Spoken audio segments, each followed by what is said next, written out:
Testing the model trains to see if they run.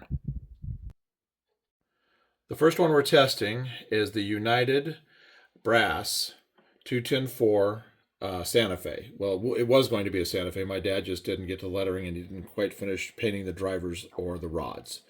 So here we go. We'll see if it works. We got the track all powered up and we're ready to make sure we got the direction going in the right direction. Yes, we do. All right, we'll cross our fingers. Oh, I hear it.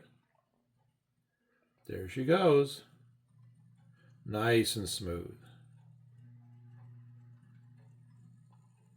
Yeah, she could use a little servicing, but there it is. You can see the driver's working well.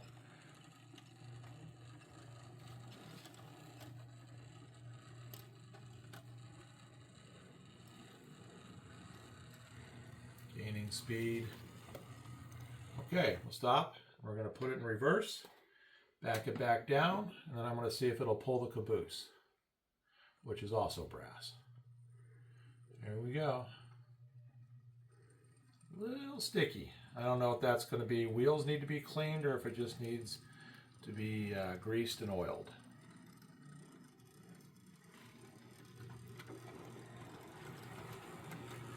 Oh, that looks nice. Okay, so we're going to pause it for a second, and then we're going to attach the caboose, and we'll see what he had envisioned as far as what he wanted it to look like. Please like and subscribe if you'd like to see more of our family's train collection.